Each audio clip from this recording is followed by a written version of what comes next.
فلما استيئسوا منه خلصوا نجيا قال كبيرهم ألم تعلموا أن أباكم قد أخذ عليكم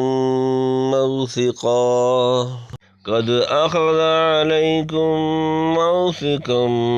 من الله ومن قبل ما فرطتم في يوسف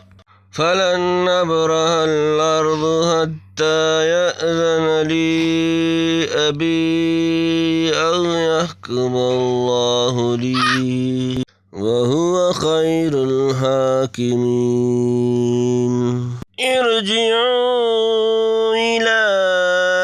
أبيكم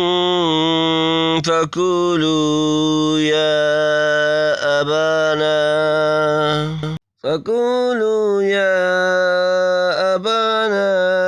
إن ابنك سرق وما شهدنا إلا بما علمنا وما كنا للغيب حافظين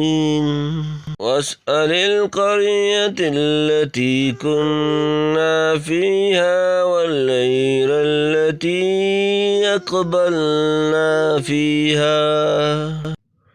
وإنا لصادقون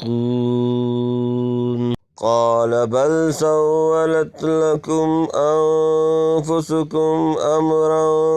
فصبر جميل عسى الله أن يأتيني بهم جميعا إنه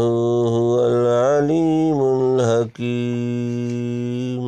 وتولى عنهم وقال يا أسفا على يوسف وابيضت عيناه من الحزن وهو كظيم قالوا تالله تفتأ تذكر يوسف حتى تكون هردا أو تكون من الهالكين قال إنما أشكو بثي وحزني إلى الله وأعلم من الله ما لا تعلمون يا بني اذهبوا فتحسسوا من يوسف وأخيه فلا تيأسوا من روح الله إنه لا ييأس من روح الله إلا القوم الكافرون فلما دخلوا عليه قالوا يا أيها العزيز مسنا وأهلنا الضر وجئنا ببضاعة مزجاة وأوف لنا الكيل وتصدق علينا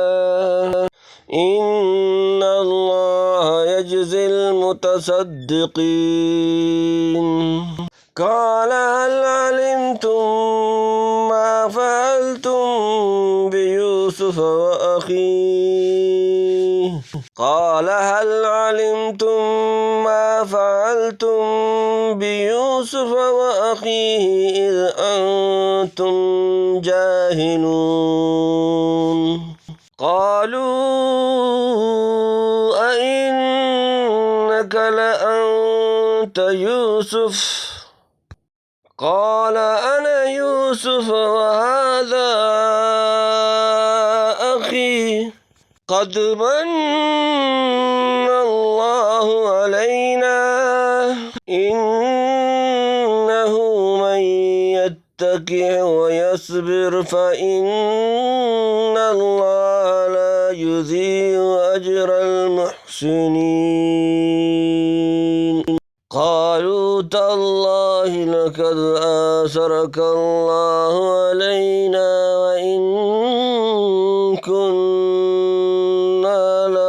خاطئين قال لا تثريب عليكم اليوم يغفر الله لكم وهو أرحم الراحمين